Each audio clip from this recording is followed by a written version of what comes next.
going to dive right in. So, as you know, we are with Steve Brossman, and he is the celebrated sales innovator. I'm so excited to hear the nuggets that he has for us.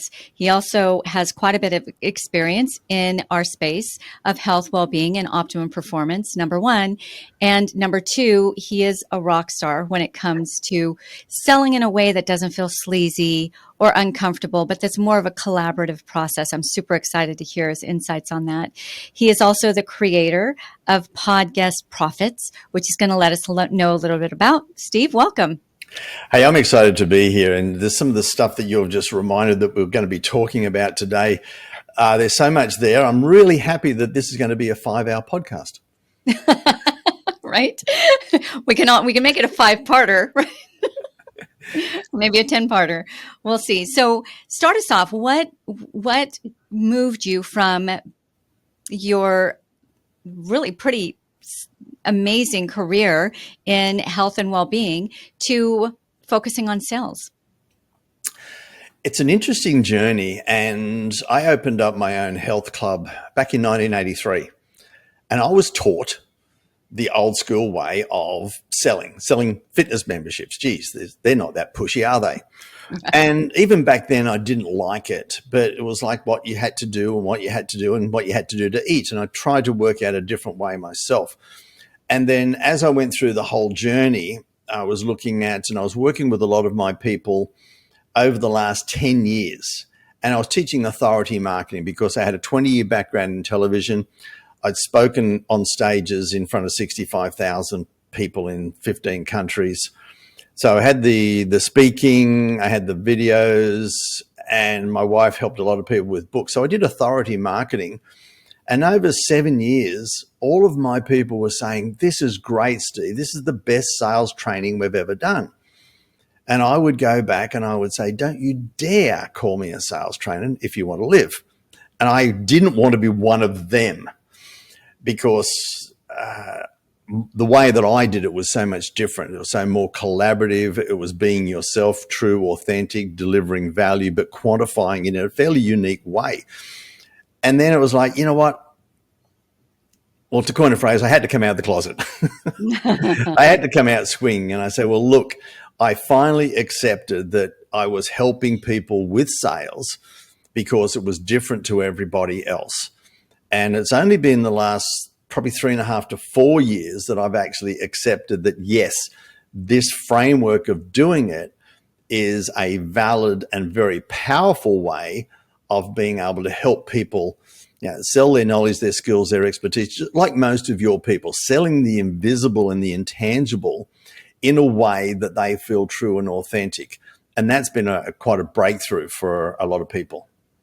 We'll love that. And I know that you are a master in selling, period, but what is it about podcasts that made you really hone in on podguesting as a way of getting your voice out there in a profitable way?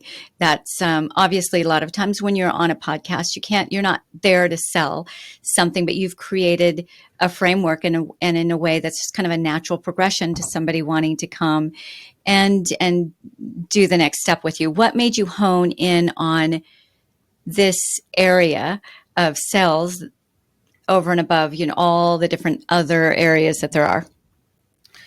Yeah, look, and again, it goes back to the history and the background. When I was in the health, fitness, wellness industry, and I was traveling, I was speaking in 8 to 10 countries a year. And every time I would go into a place, I'd be interviewed on network TV, etc. Now, even though it was an interview, I was still selling that people had to turn up.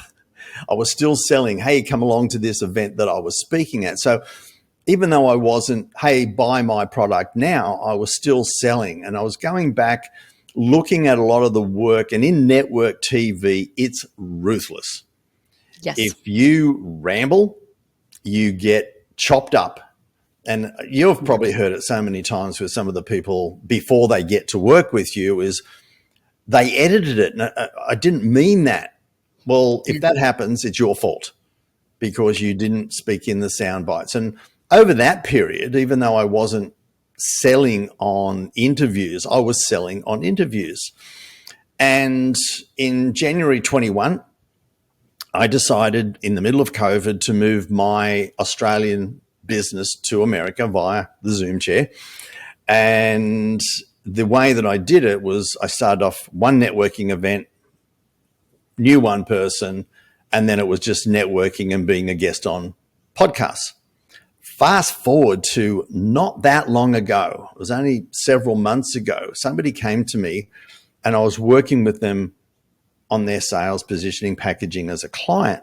They said, Steve, I've been paying this person to get on 2 to 3 podcasts per week for 3 months and I haven't got a client. And I thought, well, how? Because since Jan 21, I was doing 6 figures just from being as a pod guest. Wow. I would, and it's not how most people think how it's done. And so I looked at what they were doing, and technically, gifts and funnels and all those sorts, yeah, that was a bit off. But I listened on the conversations, and it was like there were so many different things in there that they could be doing better. And then I started listening to more and more, and you could hear the people that they wanted. They were doing the podcast to get exposure, create greater impact, and make money sooner or later. And it wasn't going to happen from what they were doing. So it was like, that's it. I got to go back through everything that I did, everything that worked, put it into a framework, and then teach it in a way that people know that they could generate impact and income without being pushy or sleazy. Okay. So what are some of the main differences then between an everyday person knowing that they've got some value for a particular audience? They get on a podcast, right? They share their value throughout the interview, and then they're allowed at the end, right, to give a free gift. What difference? What makes the difference between that person and you, who's making 6 figures in a very short amount of time simply by podcasting? Because I know you're not out there pushing the sell all the way through and irritating the heck out of the host. You're actually serving. And what's the difference? You want, I just saw a flash of Jerry Maguire. You want the host to virtually say, you had me at hello. And you want the audience to feel you. It's all about the energy. And I'm going to get a little deep here, and we'll go backwards and forwards on this. And the first mistake that I see people make is they get into networking rooms, et cetera, and they will say, I am passionate about this. I like to talk about this. I can talk about this. I'd love to be on your podcast.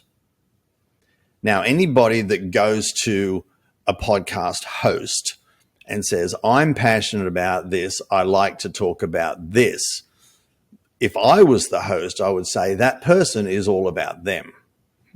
We teach to, and look, as a host, you do your homework. You introduced me beautifully. You knew all the things. As a guest, most people just sit back, they'll throw over some questions. Here's my bio, and my job is to answer your questions as best as possible. Now, if your audience could put a finger up and put a big cross against that, that is not your job and role. So the first thing is to excite the host about what it is that you're going to give their people. And that's the first thing. The job there is to excite the host. There's nothing better than getting on a podcast with an excitable host that I can't wait to share what you've got. Now, I'm going to quickly go into the foundation of all of this. There are 3 relationships, 3 in a podcast. Most people will think about the you-me relationship, me, you, the host, the guest. And your job is to do a good job to answer the questions, to be led by the host. Okay, that's one. And then there's the guest and the audience. And people think, yeah, I'm just going to talk and they'll hear. No, you swing around, you bring them in, you invite them in, and you do it in a way that, Antoniette, this is for your people. I know your people are going to love this. And you've actually just invited them back into the conversation. And when you do that, you're giving them a little surge of oxytocin, the belonging drug, and you're starting to create the happy hormones. Yeah, I'm part of this. I feel a part of this. And Ooh, I the love that. third relationship is, how do you enhance and elevate the relationship between the host and the audience? And I know personally from all the fantastic work that you do with your people that you create that relationship. Now, what I've just done is what I do and what you should do. You've elevated and edified the host in front of their people. So that gives you a surge of dopamine. It's like, well, hey, listen, here Steve's talking about me nicely in front of my people. And the audience are thinking, wow, yeah, our host, our mentor, our whatever they are, is a really cool, hot person because this person is talking about it. So when you have that energy flow, the whole feel of the actual podcast is totally different. And if your people are ready with a pen in hand, if not, tattoo it on the back of your eyelids. I don't care where you put this. Be the prize, not the professor. Okay, there's some real nuggets there. And I'm just going to synopsize because I wrote like 2 pages of notes when you're saying that. So the belonging drug, that's huge. I know when I was a producer for years before I was an agent, right? And one of the biggest things that made my events so successful was that it became the first order of business. The first day was all about creating community, creating that belonging. I didn't even know I was following your brilliant way of doing this, right? But I knew if I didn't do that, it was just going to be disjointed. People were going to be half engaged. But once you really cement that feeling like, wow, I'm in the right place at the right time and I'm not going to miss a thing, then they're not just there in body, but they're also there in spirit and in mind and interacting. So love that point. I've never really thought about that in context of being a guest on a podcast. Of course, you want them to feel like they're in the right place at the right time. They're part of that half hour or an hour journey, right? It's not just the host Absolutely. and the interviewee. They're inclusive in that, and then elevating the host. So I can really see just through all of the different interviews that I've done, the ones who have done that really did draw me in. It was, I don't know, maybe I have more of an ego than I thought I did.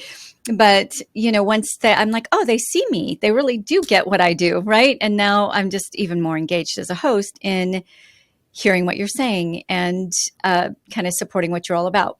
Can I take that one step a little bit further? Yeah. Because most people get on a podcast and thinking that their only potential form of income is, give away their free gift at the end. Hopefully they'll go through the funnel and they might turn into a client. Whereas there is the reason you're on that person's, that host's podcast is because there is an affinity of what you do and or say and their people. Yeah. If you give the host an awesome experience, you're giving them the surge of dopamine, you've got a great relationship, you get excited, that relationship shouldn't end there. And we're a classic example. We're going to do some really cool stuff together. So our relationship is going to continue and we're going to do some work together of which we're both going to profit from. Now, if you elevate and edify the host and they feel so good about you, it's like, well, that well, at the end, here's the typical thing you want the host to say. That was absolutely fantastic. I had a great time, and I know my people got some fantastic information from it. Don't leave that with a full stop. Your job then now is to, yeah, that's great. Let's have another call. Let's work out how we can work together even more to deliver greater value for your people. And that could be workshops, gifts, all those sorts of things. So that's the start of the relationship. The end of the podcast is the start, not the end. Because a lot of people just say, well, yeah, I'm just going to promote it, send it out to my people and hope somebody likes it. No. How do you create the relationship better with the host and then also with the audience? Because when you're the person that's responsible for making them feel good during that half hour or hour, and they don't want that to end, it's a chemical reaction. It's a drug like anything else flowing through the body. And where do I go to get more of that drug? I'm going to go back to the guest. I loved what you said. It was great. It was informative. It made me feel good hanging around you. I want to continue the relationship, not start a relationship. Does that make sense? It does. And you just gave me a light bulb moment, because it's funny when we focus on something, we don't kind of see beyond that, right? So with my clients, one of the things that first thing in the door, right, that I need to have them understand is a talk is not a talk. It's the first step in a journey, right? It's those speakers who get on stages and they think they're going to just dump the whole pot of pasta on everybody's head all at once, give them everything they need and wave goodbye and leave. It's just such a missed opportunity. And what do people do when they're full, right? They're like, no more. It could be their favorite dish in the entire world. That's the last way you want to leave an audience, right? And so what I tell them is, don't worry about giving them everything. Give them what they need to have a bowl of nourishment during your talk so that they want that next bowl, right? So I know that with the speaker.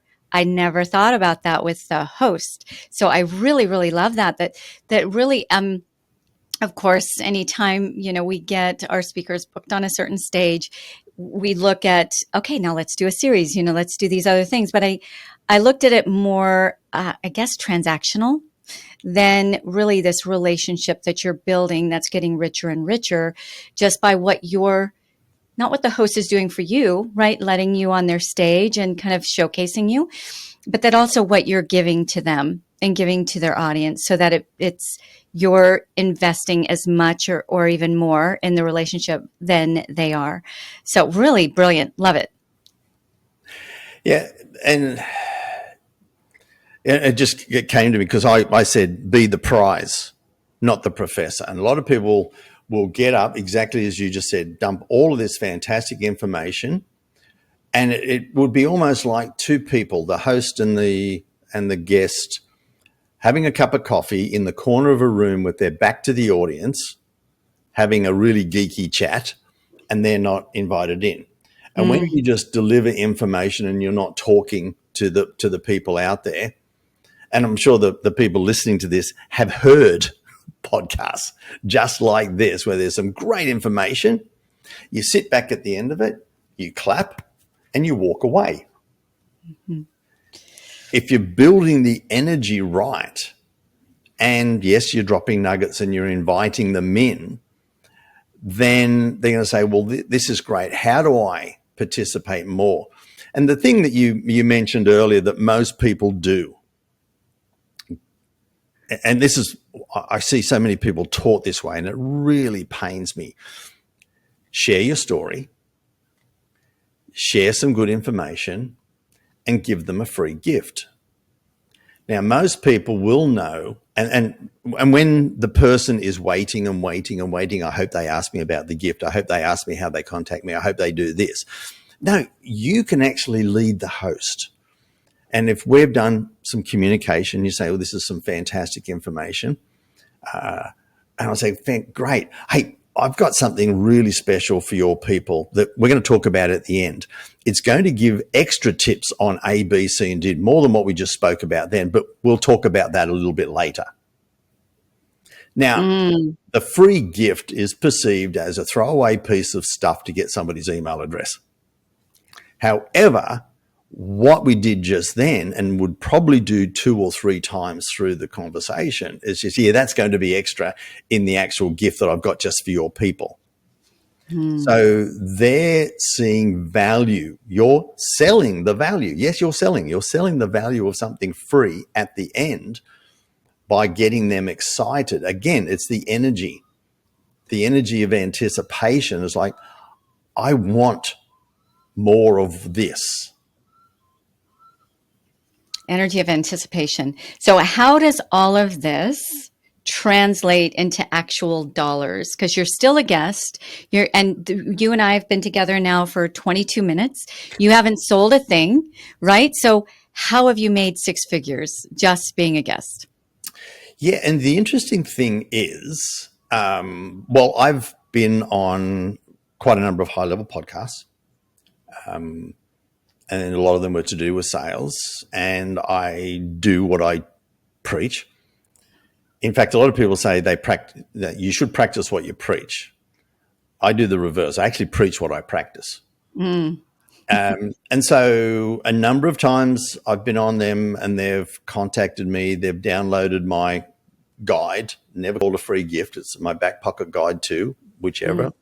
This one was the art and science of virtual selling. And I've had clients that have paid up to $50,000, $60,000 already to go through my high-level sales enablement strategies at the corporate and enterprise level.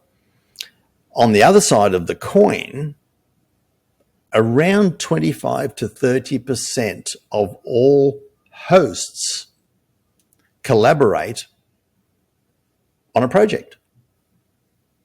So it's not just, I need to get a client from the podcast. It's like, well, one of the most powerful relationships you can create is the work with the host.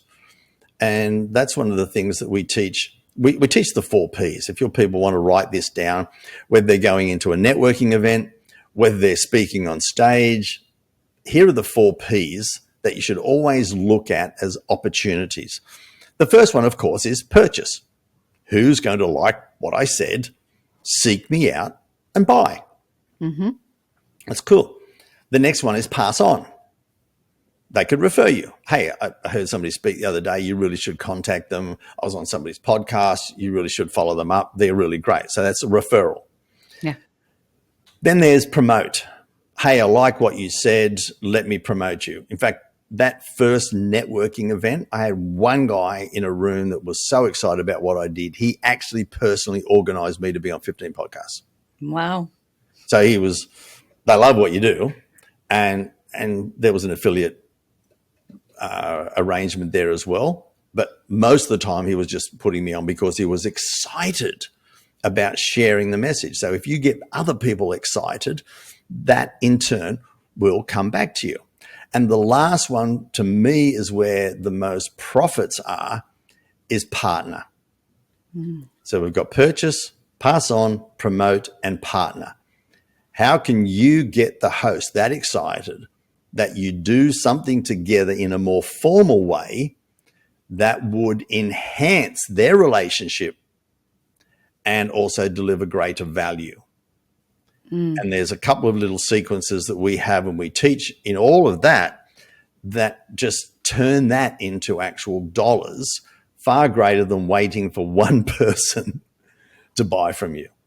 So if your people just remember those 4 Ps, no matter where they are in any networking or conversation, it will open their mind up to a whole range of opportunities that they hadn't thought. It sounds to me like this is more of a journey than kind of a slam dunk. You're not going in to any given podcast and thinking you're going to walk away with $5,000, $10,000 in sales that day, right? But it's more of a journey. Am I following that right?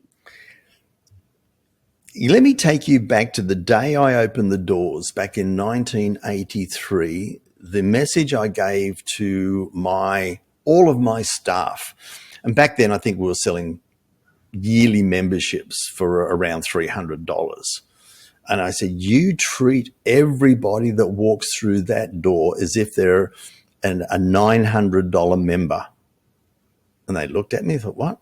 I said, it's the membership that they're going to take, and it's the two friends that they're going to bring along because we've provided outstanding service.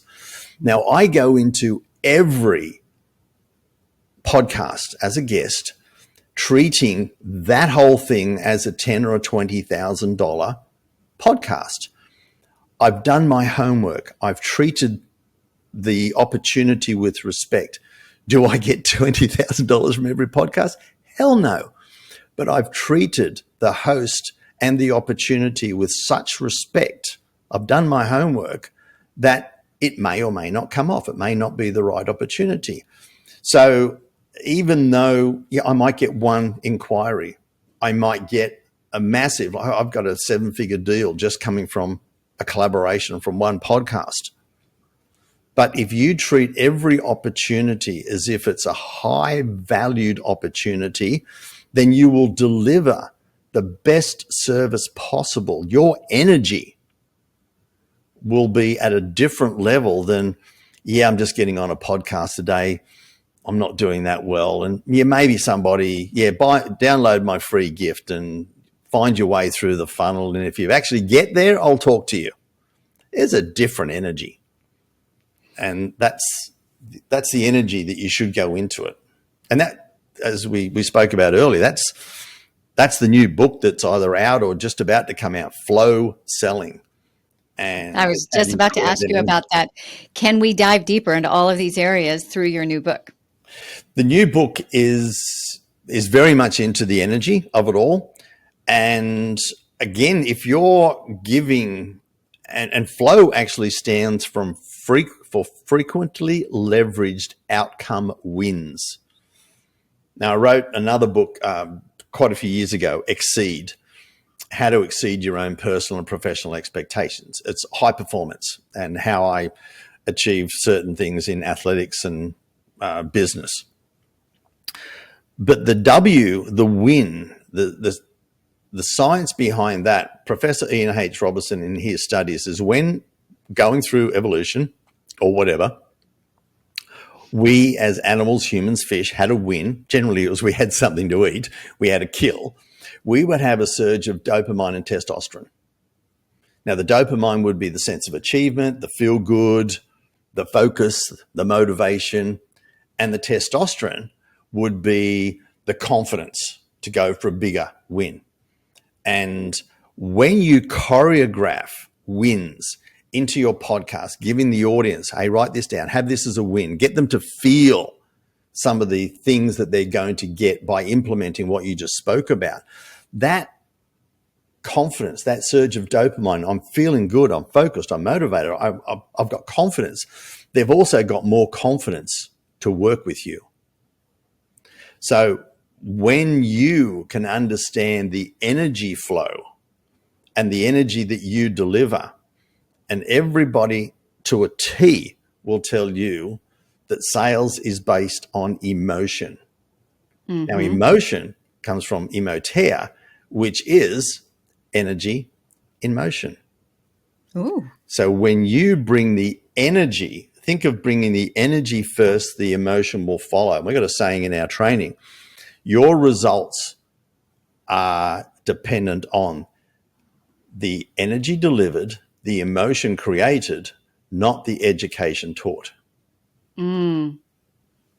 That kind of goes back to what you said about being the something, but not the professor.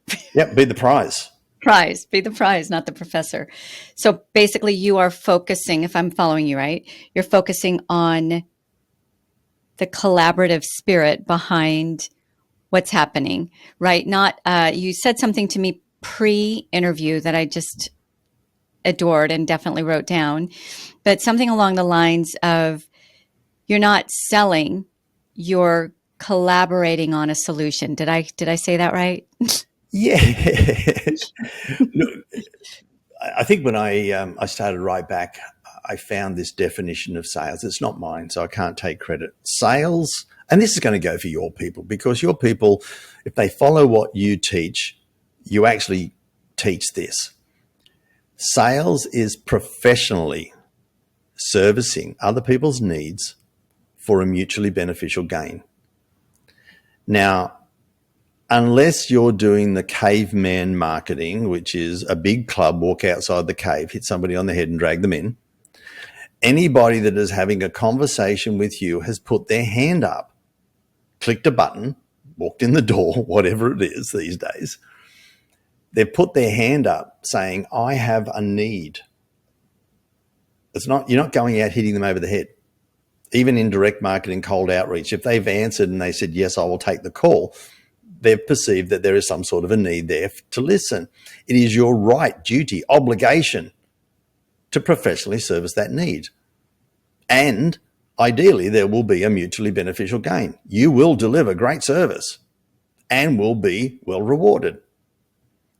So we were talking earlier about what we call the agreed implementable value. When you work together and co-create a solution that is significantly greater than what we call the box value, which is the box of hours, service, training, whatever it is that you do, or treatments.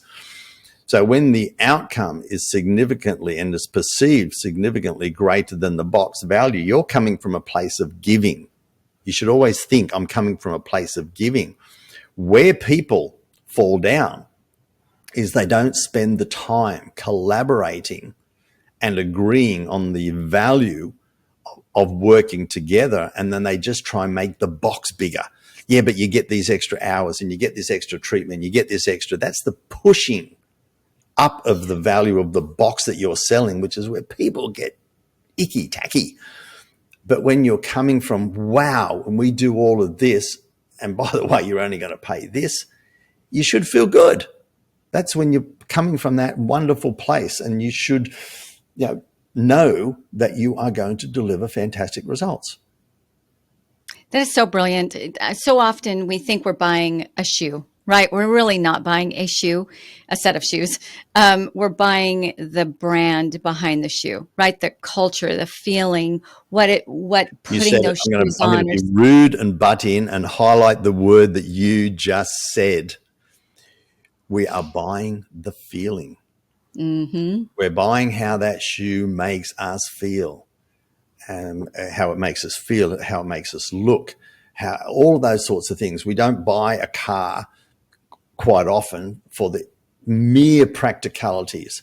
I always used to say when I was speaking on stage that if all we did was bought a car to suit the needs, we'd all be driving around in 3-year-old beige Volvo wagons.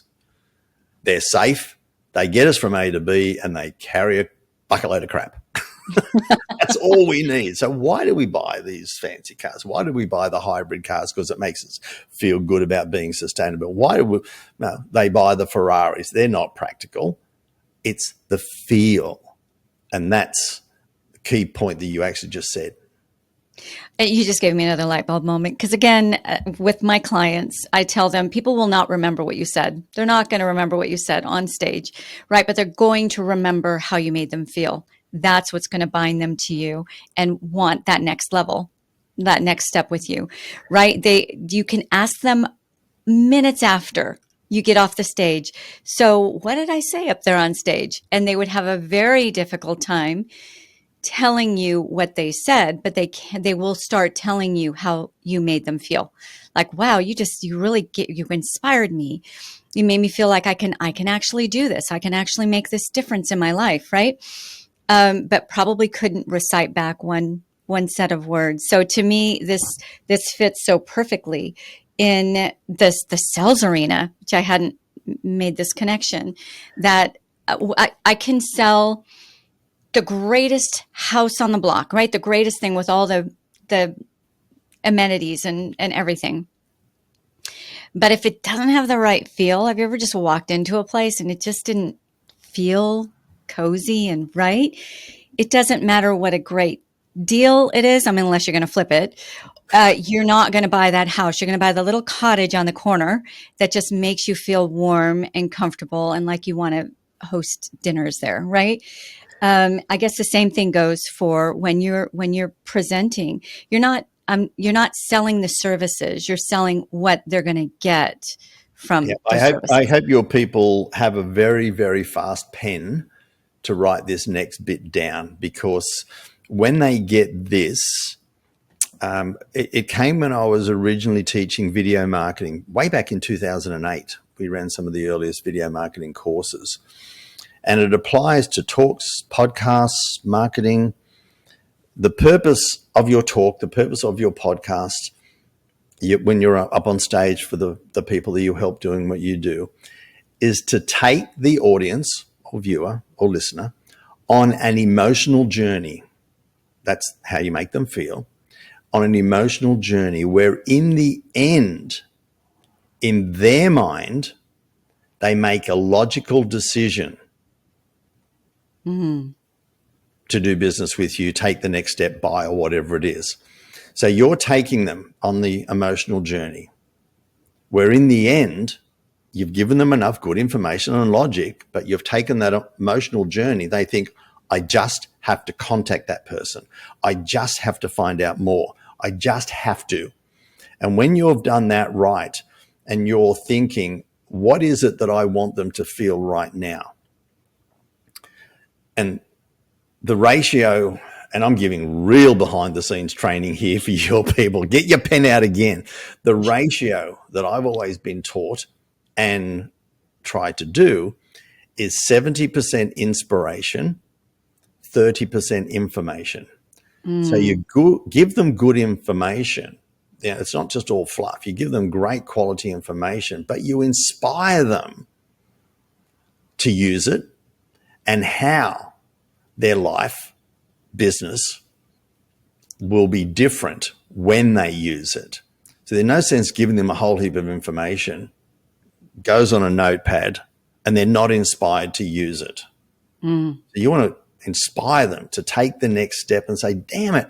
So the funny saying, and my wife and I used to do this when we were doing speaking and book programs, and everybody would say knowledge is power. And I would say, well, if knowledge was power, librarians would be the most powerful people in the world. Chances are they're not. Knowledge without action. So your job on the podcast, on stage, is to give them knowledge, but give them the inspiration to take the next step to actually implement it. Because if you don't do that, if you're the professor, professors aren't the most powerful people in the world. They're not the most highly paid. They're very intelligent and they deliver good information. But if you're the prize, I have to work with that person because they're going to take me from A to B. They're going to help me get this. The information is great, but I need a hand to implement it. Then you're the prize. And that's what makes it not sleazy, right? So many people look at sales as sleaziness. Well, then life is sleazy because every moment, pretty much, you are selling something. You're selling your kids to please eat the healthy meal, right, that you prepared, to clean their room, right? You're selling them on the benefits of cleaning their room. Yeah. Then you get to go outside and play. Otherwise, you don't.